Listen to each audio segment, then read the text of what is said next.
நம் ஒவ்வொருவரையும் பார்த்து கொண்டிருக்கின்றார். அந்த ஆண்டவரை உற்று நோக்குவோம். அந்த மகா பரிசுத்த தெய்வத்தை உற்று நோக்குவோம். ஆண்டவரே, என்னை படைத்தவரே, இதோ நான் உன்னை உற்று நோக்குகிறேன் என்று சொல்லி அவரை உற்று நோக்குவோம். இரக்கமும் பொறுமையும் நீடிய சாந்தமும் உள்ள தேவன். பாவிகள் தேடி வந்த பொழுது அவர்களுடைய பாவங்களை எல்லாம் மன்னித்த ஆண்டவர். நோயாளிகள் தேடி வந்த பொழுது, தாவீதின் மகனே எனக்கு இரங்கும் என்று கத்திய பொழுது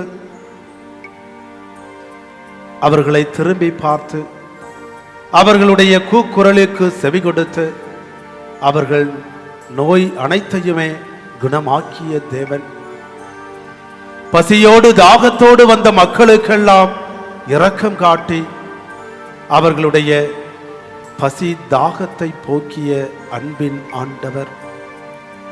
இதோ நம் மத்தியில வல்லமையோடு எழுந்து வந்திருக்கின்றார். நம்மை பற்றியே சிந்தித்துக் கொண்டிருக்கிற தேவன், நம்மை பற்றியே எண்ணிக்கொண்டிருக்கின்ற தேவன். அவருடைய சிந்தனையும் எண்ணமும் நம்மை குறித்தே இருக்கின்றது. எனவே இந்த தேவனை உற்று நோக்கி இந்த நேரத்தில் யோசனையில் பெரிய